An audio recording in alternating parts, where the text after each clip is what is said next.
Here, make the proper connections as shown on the kit. You can see the image of the kit shown above. These are the arrows pointing to the correct connection for the button and the switch. Now in the coding part, I am using this code that I have written according to the kit. You need not to change anything in this code. If you type this code correctly, it will run properly. As per the setup is concerned, I was not having a slider switch, so I have used a push button here.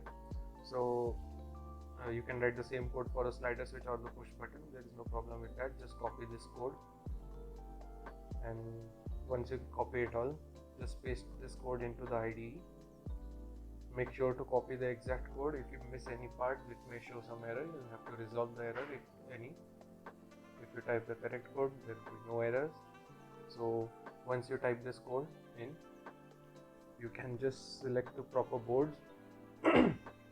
So in order to get the codes, you just go into the tools, then select Arduino boards, and then Arduino AVR boards. After that, Arduino Uno.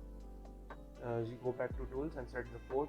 If you can't see the port here, you need to go to the device manager, press Windows X, select device manager, go to COM and LTE ports, and check where your Arduino is connected. Probably it will show something USB to TTL chip names CH304 or 340, something like that. So you just select the appropriate port, go to tools and select the appropriate port. After selection, just hit on upload. It will take some time to compile, and once it's compiled correctly with zero errors, it will be uploaded into the Arduino. Here is an example how it will work on the kit. Once you press the button, the LED will glow. Once you release the button, the LED will stop blinking or stop glowing.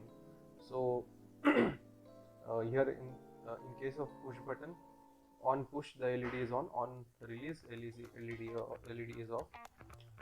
In the kit there is a slider switch. Once you slide the switch up, the LED will be on. When you slide the switch down, the LED will be off.